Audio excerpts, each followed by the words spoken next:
So thank you very much, Chairman, and I'd like to say good morning to the Secretary of State and also to you, ladies and gentlemen.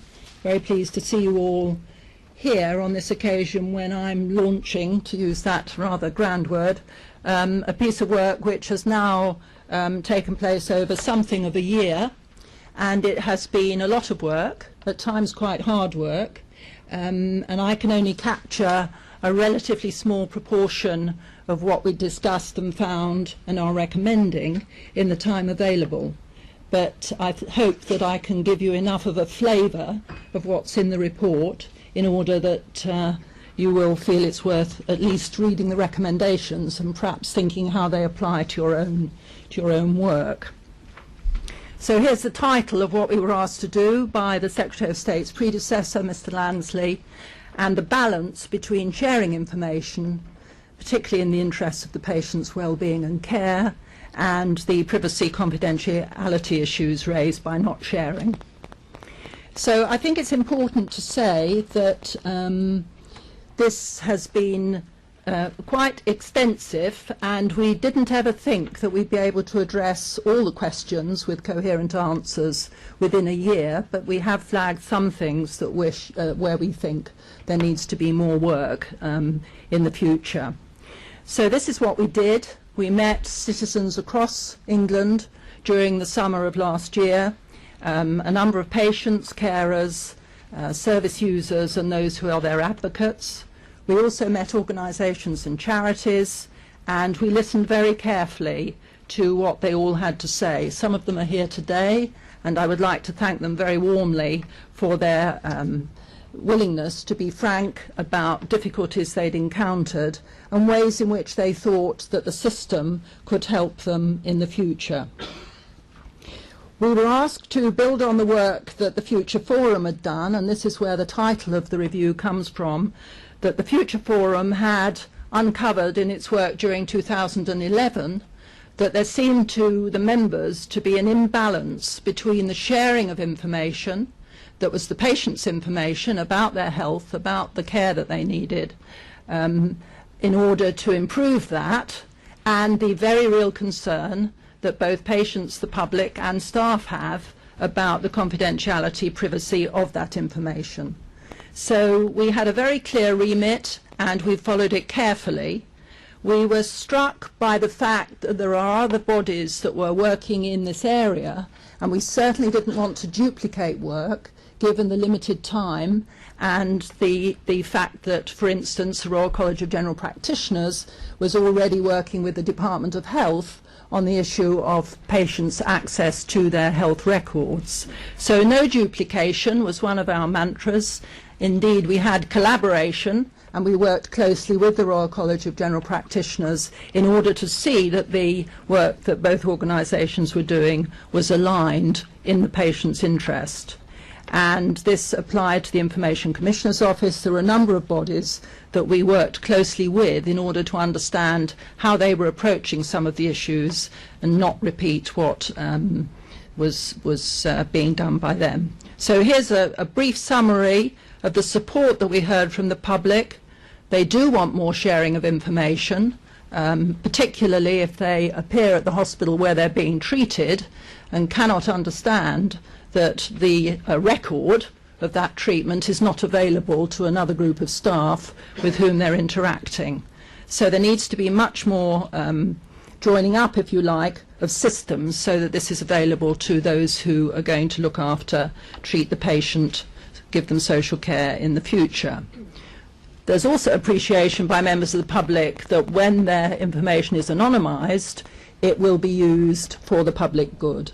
And just today on the radio you will have heard the discussion about clinical trials in lung cancer and how enabling all those people suffering from that really horrible disease are able to participate in understanding more about the factors that may contribute to its development, and this will lead in the end to improved care. There's no doubt that the public is very supportive of being involved in such work, but they want to be asked and they want to discuss, and they certainly would quite like to know the outcomes of the work that they have participated or their information has been involved in. So it's not that the public sees beyond its care in relation to research, but it does want information.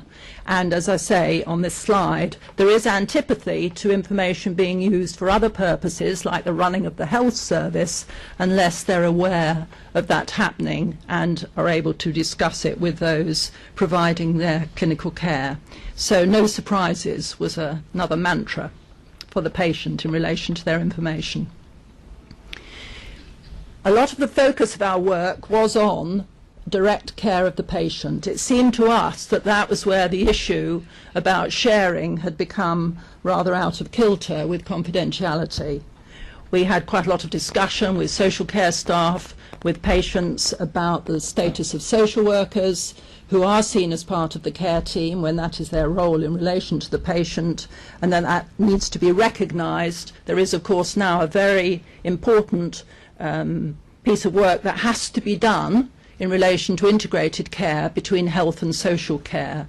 And we certainly heard about situations where there was agreement about how sharing should occur across that boundary, but then somebody in a managerial position would decide that somehow the systems were not giving enough protection of information there, of confidentiality, and the agreement was stood down.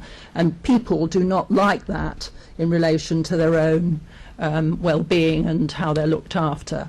There is an issue about unregulated staff, many of whom undertake direct care in care homes, in nursing homes, particularly for the elderly person, and we spent a lot of time, and there's quite a lot in the report, about ways in which staff who are not subject to registration and regulation, like nurses and doctors and social workers and other professionals, can be supervised or held to account in relation to the degree of confidential information that they should be enabled to have in the interests of caring for that person.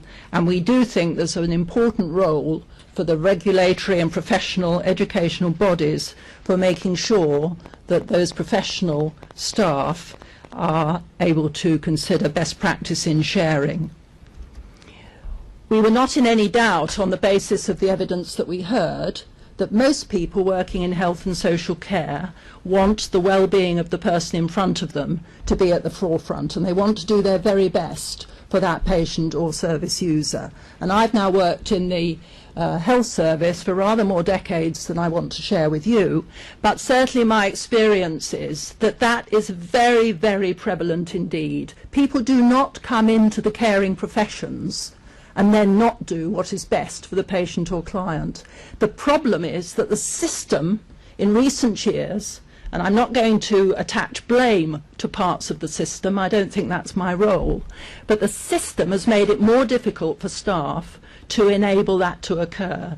And I think the government's policy about putting the patient at the forefront of everybody's mind in terms of the care that's provided is absolutely crucial. And it comes through in our report.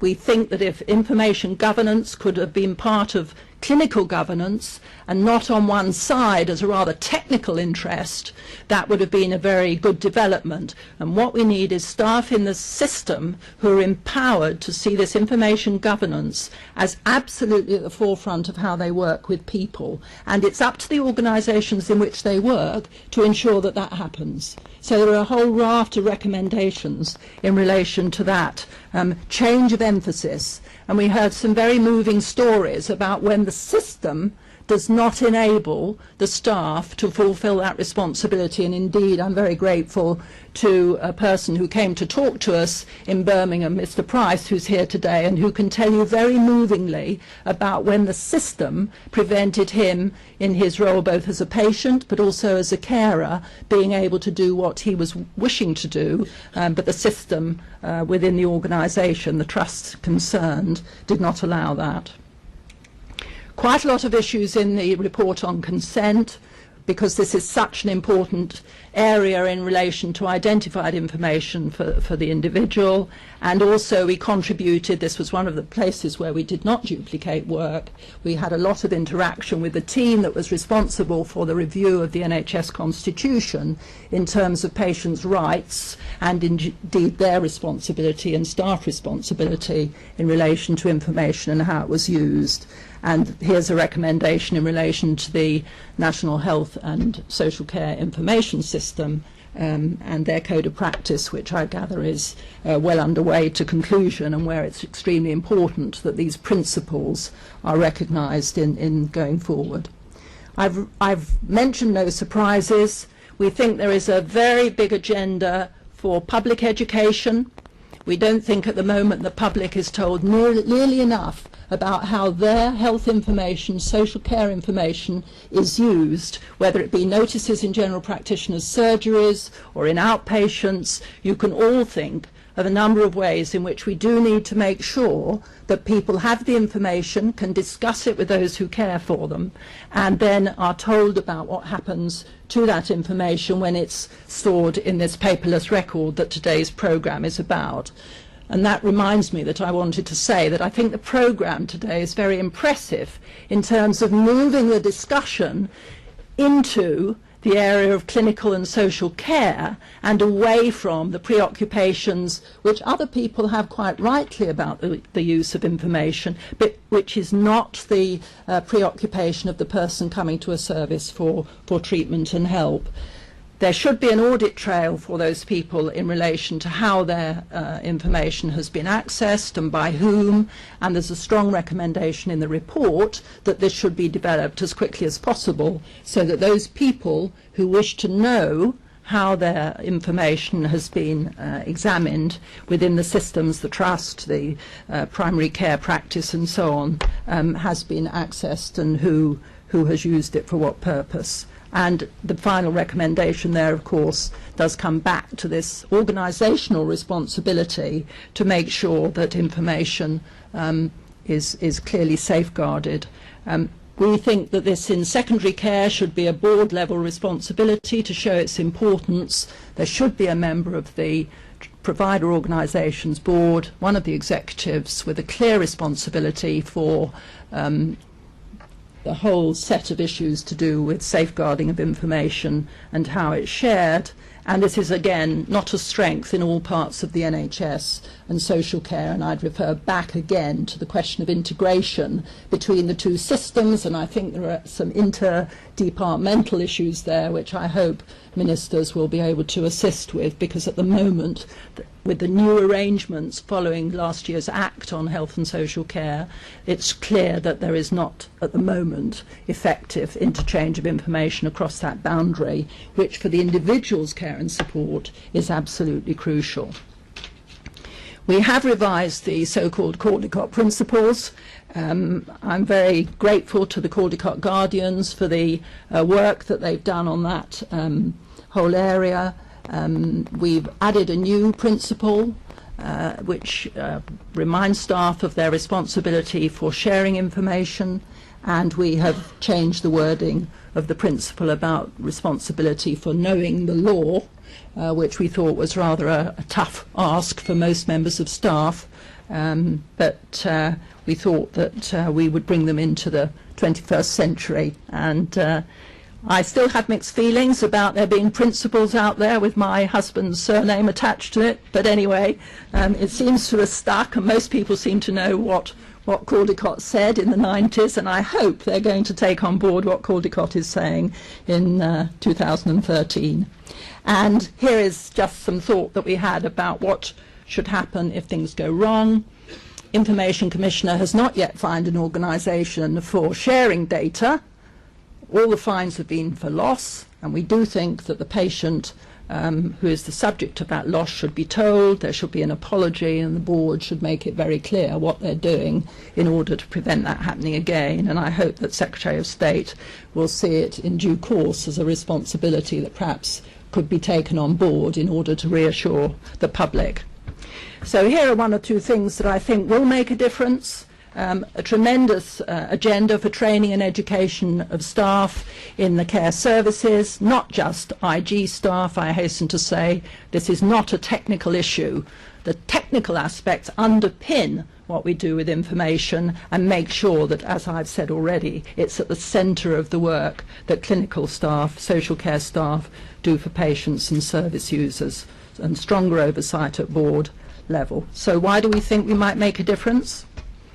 We hope that the report is going to enhance the trust that members of the public can have in these systems, that they will be able to feel that their information is safeguarded and is only used and shared when it's very much in their clinical interest, otherwise that it would be anonymised for other purposes. We think there needs to be a much better balance between the risks of failure to maintain confidentiality, which has become such an important issue in recent years, rightly, but that has then become, in some circumstances, a failure to share, and we think that emphasis needs to be redrawn, and for information governance to be seen as closely aligned to clinical governance. It is not a technical issue, and I'm most grateful that Secretary of State is here this morning to comment. He's had our report for about a month. I hope he's found it interesting, and that we will hear something from him today about whether some of the things we've said are acceptable and ways in which it might be taken forward, and people can feel that the work that we didn't feel we could complete in the timeline we were given could actually be built on in the interest of the patient and the service user, which after all is what we all came here to think about and to serve. Thank you.